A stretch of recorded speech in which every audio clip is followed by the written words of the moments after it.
Bom, então vamos começar aí a defesa do trabalho de conclusão do curso em Bioquímica do Jean Carlos Galhardo.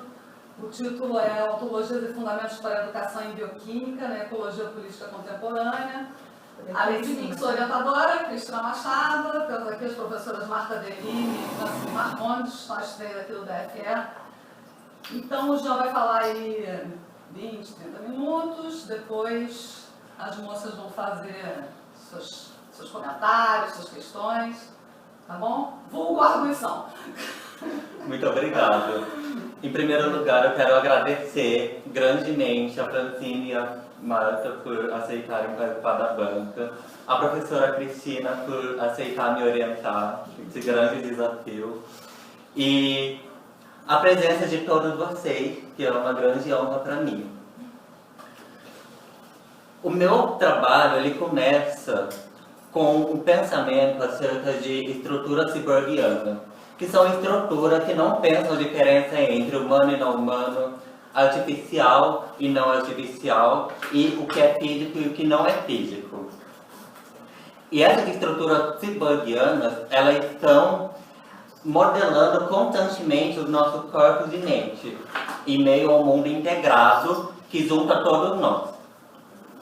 E para começar esse trabalho, eu comecei investigando um livro do Bruno Latour chamado Política da Natureza, Como Fazer Ciência na Democracia, onde o autor argumenta que os movimentos verdes geralmente são vistos como estagnados. Por quê? Porque há uma diferenciação comum entre o que é considerado político e o que é considerado científico. Ele afirma que essa dicotomia apenas contribui para o aumento do problema que a gente tem na modernidade.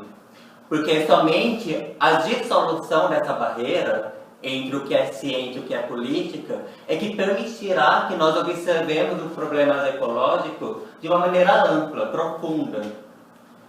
E para a gente investigar isso, nós também utilizamos teorias de autores como a Donna Haraway, Gilles Deleuze, Félix Guattari e Bruno Latour, que eu acabei de citar.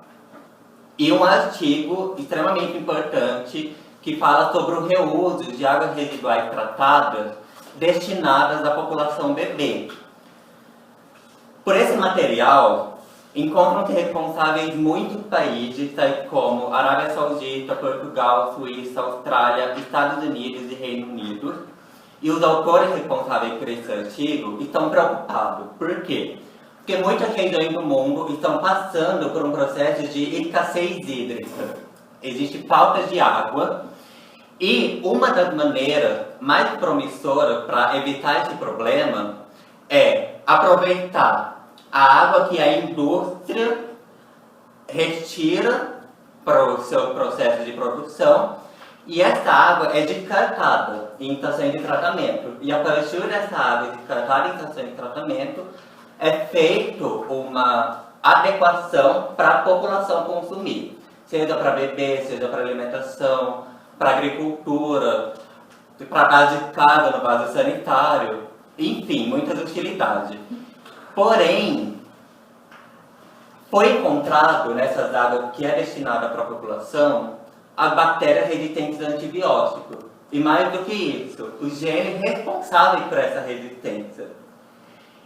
E essas bactérias ela têm uma capacidade de se reproduzir tão rápido que, atualmente, não se vê perspectiva para lidar com esses seres vivos. E por isso que esse trabalho vai procurar caminhos para lidar com esse problema, né? Quais são as melhores maneiras ou qual forma de organizar esse problema nós podemos arranjar para lidar com isso. E então a gente encontra um paradoxo, porque ao mesmo tempo em que essas águas residuais tratadas oferecem uma garantia de segurança para aqueles que precisam de água, ao mesmo tempo ela implica toda a população numa possibilidade de morte em massa. Por quê? Porque demanda atitudes emergenciais por parte de cientistas e não cientistas, como por exemplo a própria comunidade, que não são rápidas de serem tomadas essas atitudes. Enfim, para a gente desenvolver esse trabalho, nós começamos pela linguagem, em que abordamos o conceito de referência circulante, presente num livro de Bruno Latour chamado A Esperança de Pandora. E a referência circulante aponta para a maneira com que os cientistas podem acomodar o mundo em palavras, para colocar uma ordem na selva da prática científica. E ao colocar esse mundo em palavras, ele continua discordando daquela tradicional concepção de que o ser humano está distante do universo. Pelo contrário, para Bruno Latour, o ser humano ele deve ser reaproximado do universo, e o processo científico deve levar isso em consideração. Então, para esse autor, a prática das ciências ela ocorre num caminho entre o concreto e o abstrato, que é chamada de cadeias de translação, onde é possível infinitos deslocamentos entre os atores, cuja mediação é indispensável à ocorrência de qualquer ato. E essa cadeia de translação pode ser considerada o próprio fluxo de água, onde essas bactérias resistentes a antibióticos e os genes responsáveis por essa resistência se encontram. E duas atividades são fundamentais para que ocorra a mediação. A primeira é a articulação e a segunda é a inscrição. A articulação nada mais é do que a múltiplas combinações possíveis entre proposições que ocupa a posição esvaziada pela dicotomia entre sujeito e objeto. Enquanto isso, as inscrições elas são quaisquer tipos de combinações que vão materializar tudo que foi combinado. Ou seja, as bactérias resistentes a antibióticos, elas podem encontrar múltiplas maneiras de se conectarem entre si, tanto com bactérias da mesma espécie quanto de outras bactérias, por exemplo, por meio da transferência gênica horizontal, que é um mecanismo por meio do qual uma bactéria transfere seu plasmídio para outra, que contém vários códigos genéticos que são importantes, especialmente nesse contexto de resistência a antibióticos. Por quê? Porque esse plasmídio ele oferece uma fortaleza para as bactérias, e torna ainda mais difícil o tratamento delas. Além desse conceito de articulação e inscrição, nós também recorremos a outro autor chamado Gilles Deleuze, que analogicamente abordou a situação com base no que sejam as máquinas e com base no que seja o corpo sem órgão. Da mesma maneira que as proposições combinam entre si para garantir uma atividade de articulação a ser inscrita no ambiente, por exemplo, um laboratório, as máquinas, para Deleuze, também podem se combinar entre si de infinitas formas, de modo que esse resultado seja inscrito no corpo sem órgão. E o que é o corpo sem órgão? Ele é uma substância amorfa indiferenciada que não é possível de ser captado empiricamente e que está presente em todo lugar do universo. Esse corpo sem órgão é simplesmente um lugar comum que permite com que todas as máquinas se encontrem. Então, nós, seres humanos, as coisas, todos esses objetos são formados a partir de combinações, de mobilizações que se fazem na comunidade para permitir algo que se concretize. E que só pode ser concretizado se houver um lugar comum que permita o encontro. Sem encontro, não há possibilidade de mediação. Não há possibilidade de oferecer ao universo um sentido ontológico. Quer dizer, um caminho possível para o qual ele pode ir, mas não o único caminho possível. Esse caminho é sempre um processo. É sempre algo a ser desmatado nessa selva, né? E outra autora muito importante que tem uma coerência com relação às outras teorias antes apresentadas é a Donna Haraway, que ela observa proposições como componente biótico. Dessa maneira, seriam dispositivos especiais capazes de processar a informação. Por exemplo, DNA, proteínas, são todos objetos que estão intermediando informação. Graças a essas biomoléculas, lógico, num contexto em que ela se vê encontrada com muitas outras, há uma possibilidade de ocorrer um fluxo que, no ponto de vista social, acaba levando o universo das biociências a ser pensado em termos de projeto, restrições de fronteira, lógica de sistema, custo para se reduzir restrições. Enfim, nós vivemos numa era da informática da dominação que atua aos moldes de uma sociedade que é integrada no objeto orgânico que cede passo ao jogo lúdico da escrita. Com base nesses referenciais, a gente desenvolve essa pesquisa para finalmente olhar para esse fenômeno das bactérias resistentes a antibióticos. E, de acordo com o que foi visto, nós podemos pensar então em 3 máquinas. A primeira máquina é a extrato-fragmentadora, a segunda máquina é a sintético-amplificadora e a terceira máquina é a sequenciadora. No que consiste essas 3 máquinas? Elas são concepções abstratas que visam resumir muitas ações que são feitas nas atividades da ciência. A máquina sintético-amplificadora, ela se preocupará em amplificar o DNA. Então, após ele ser retirado da natureza, ele é copiado em milhares de vezes para que, enfim, possa ser inscrito numa biblioteca.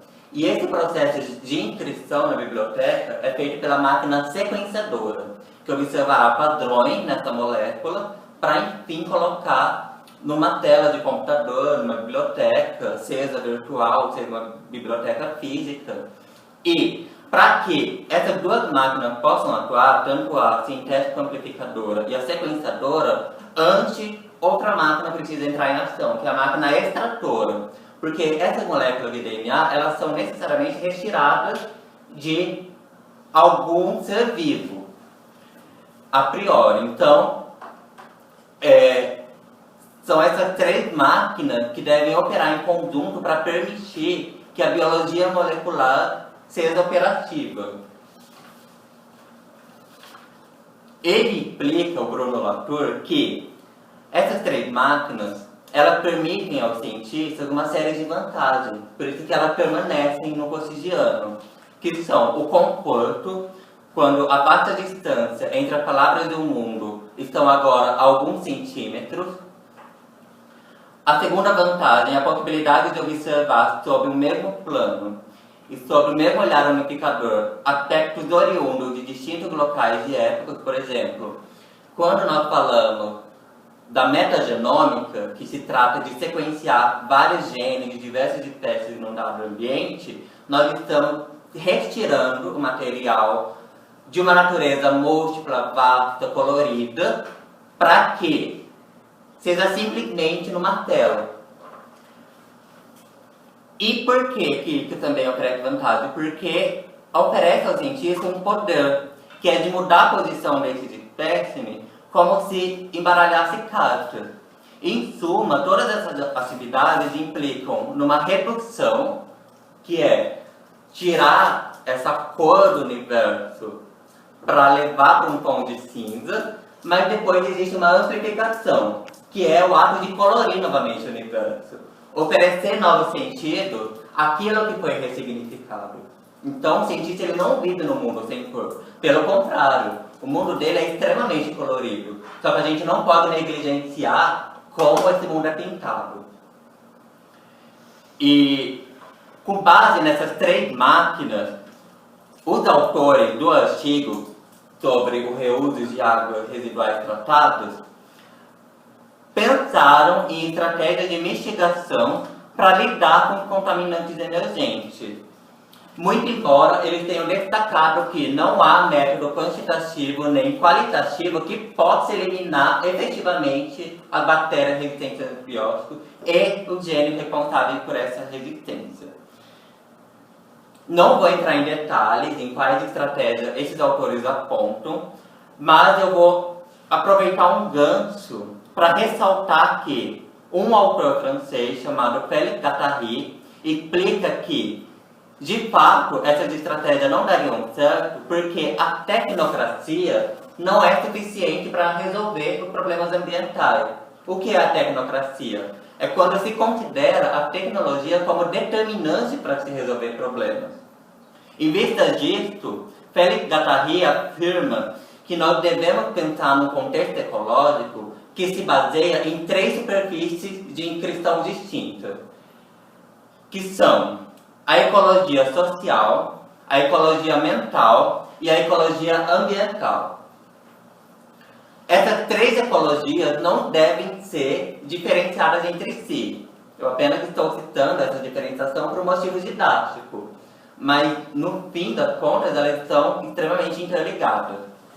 A ecologia social está preocupada em reinventar as relações humanas em todas as esferas da vida coletiva.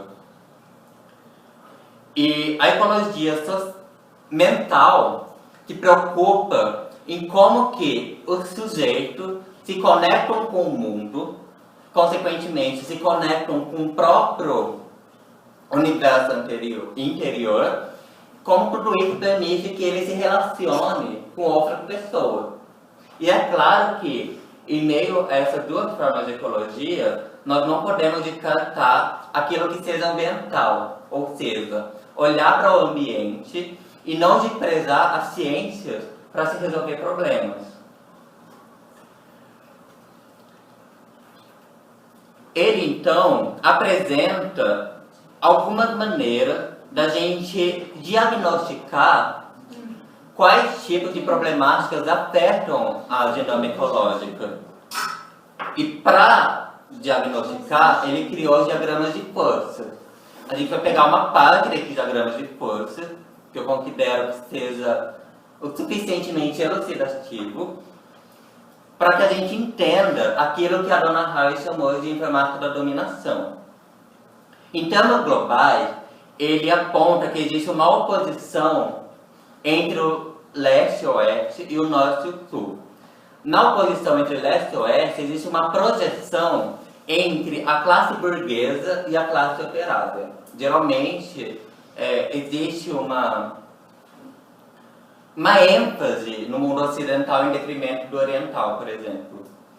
E outra oposição é com relação a norte e sul, que é responsável pela implementação de imensas zonas de miséria, de fome e de acesso a oportunidades básicas, como, por exemplo, a própria água. Outra posição que ele aponta é sobre a binaridade de gênero, que seria a dicotomia homem-mulher, e ele afirma que, desde o século XIX, muitas poucas mudanças significativas ocorreram em prol das mulheres, das crianças e de outras minorias que têm sido oprimidas, como negros, LGBT, pessoas deficientes, entre outros.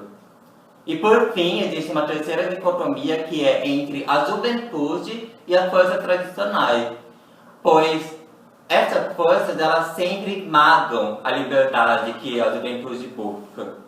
E por isso se torna difícil pensar em outro caminho criativo, que possam transbordar e extravasar aquilo que já está estagnado. Guattari entende, então, que nós devemos reforçar contextos de ruptura, de descentramento, de multiplicação para reinventar a democracia, através do urbanismo, da criação artística, de uma nova pedagogia capaz de reinventar mediadores sociais, num processo em que a subjetividade é afirmada enquanto um processo, e não como uma essência com ponto de partida. E esse processo deve ser contínuo, de modo a reinventar o corpo, a reinventar o fantasma, o tempo que passa, o mistério da vida e da morte. Por isso, não existe uma sociedade ideal.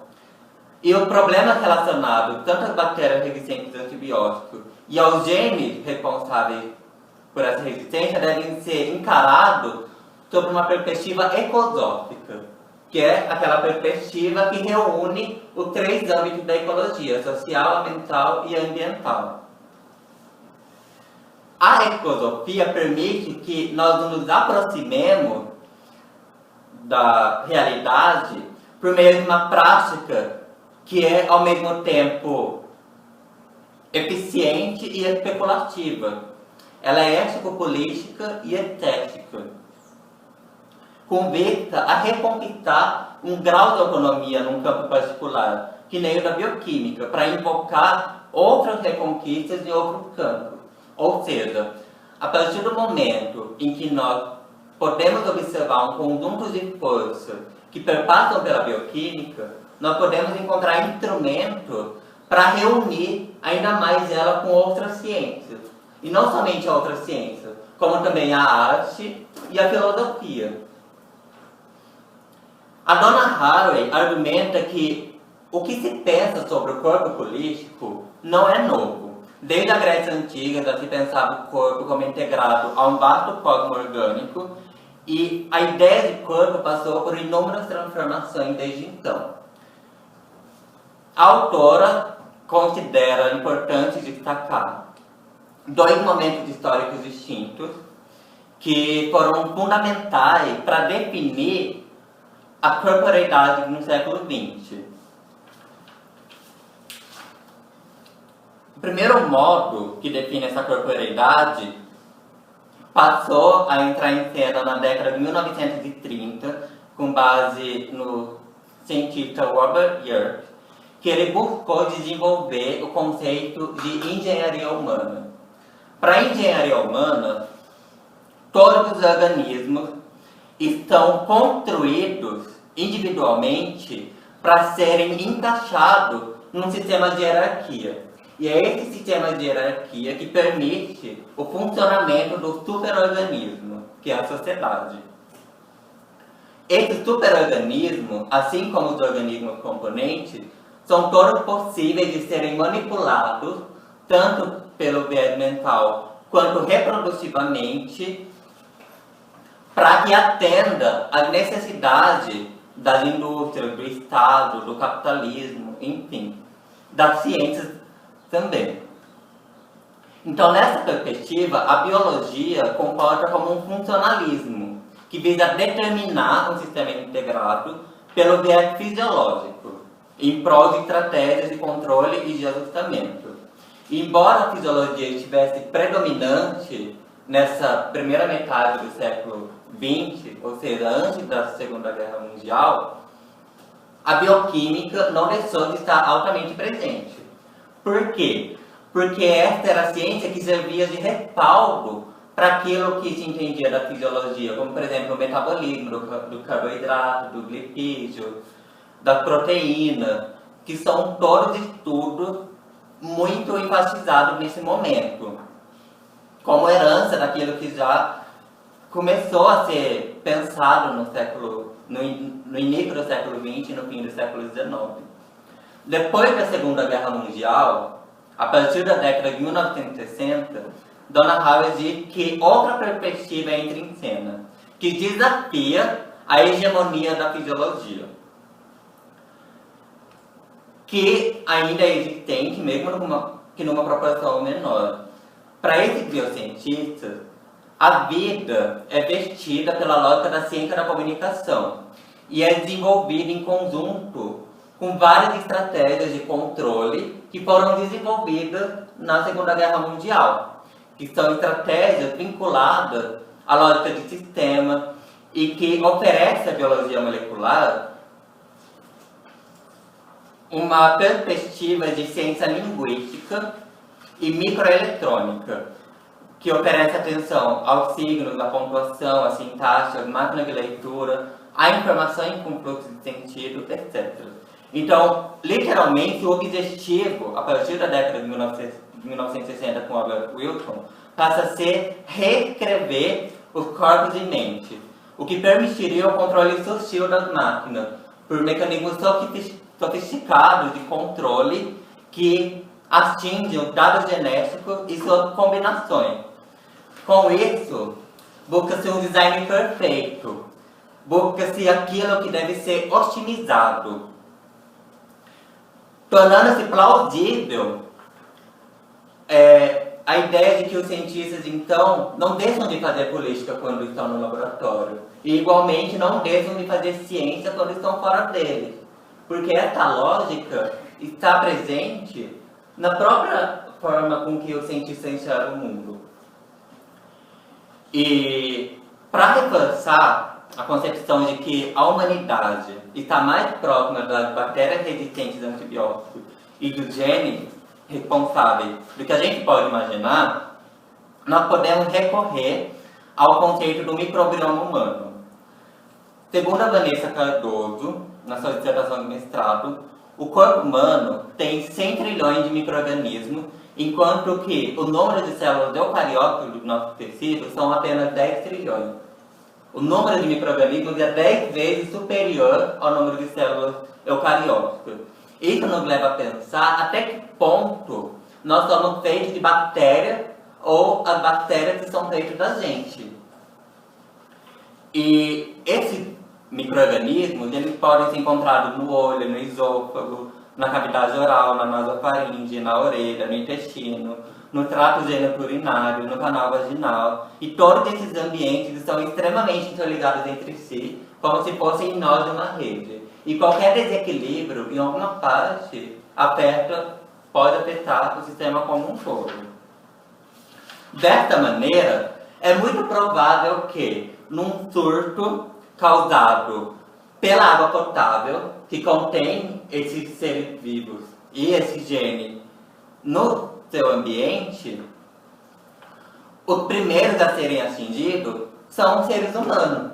Por quê? Porque toda essa deficiência das bactérias nas águas residuais tratadas vão ressoar pelo micro-organismo que nos compõe. Por isso, qualquer tecnologia que os cientistas desenvolverem para acabar com essas bactérias a todo custo, irá se voltar contra eles mesmos. Então essa é uma situação grave. Sem dúvida, as tentativas de organizar os problemas em torno dessas bactérias e do seu gene sugerem que então nós repensemos o significado do que seja a bioquímica, pois ela não deve ser uma ciência restrita a uma verdade universal e objetiva, uma vez que não existe uma maneira única de lidar com esse problema. A bioquímica, portanto, deve ser repensada como um saber ritomático, como qualquer outro. Afinal, Deleuze e Guattari sugerem que, desde as proteínas até o sistema social, nós podemos pensar na formação de substâncias a partir de múltiplos desencadeamentos possíveis. Então, não se sabe até que ponto deve ou não existir uma entidade não física atuante sobre o organismo, ou sobre o ser vivo, enfim, sobre o metabolismo. Por exemplo, a mente. Isso nos sugere pensar a bioquímica para além da fisicoquímica. Com isso, pretende-se influenciar que os bioquímicos desenvolvam uma própria concepção de vida, que seja muito mais potente e criativa, em vez de cristalizada por saberes dogmáticos. Para concluir nesse trabalho, não se buscou cumprir um fantasioso acordo modernista, que separe então a epistemologia, a linguagem, a sociedade, os objetos da metafísica, enfim, a realidade, para falar independentemente de cada um deles. Nós queremos reunir tudo isso num jogo só e tratar todos os problemas em conjunto. Pois nós acreditamos que somente falando de tudo isso em conjunto é que nós podemos organizar o problema de uma maneira mais eficiente. Não necessariamente resolver o problema. Por isso, o conceito, ele não é uma resposta ao problema. Então, é uma maneira de organizar criativamente, como uma arte do pensamento. Já que o problema está mais próximo de ser percebido do que captado racionalmente. Assim, para que os bioquímicos possam futuramente lidar com as bactérias resistentes a antibióticos e com esse gene, eles devem olhar sim para a tecnologia, mas também valorizar uma educação que é sensível, que se faz no âmbito de encontro com o signo, assim como a biologia molecular se propõe na sua construção. E os professores dos alunos, eles devem ser motivados para criar a sua própria versão oficial de uma teoria maior. Isso pode ser pensado como um subverso, que seria o mesmo que construir um verso num poema menor, mas também subverter, apresentar uma versão que tenha uma certa ressonância com aquilo que está rígido, aquilo que está cristalizado, mas que permita novos caminhos que rompem essa rigidez, essa cristalização, que tornem a realidade mais fluida, mais leve, mais palpável, mais próxima do que se percebe no mundo. Por isso, nós devemos almejar sempre a uma repetição das diferenças, a novas configurações de testes existenciais que reforcem uma vida plena de potência, uma vida plena de criatividade, enfim, uma vida que seja plena de vida. Muito obrigado.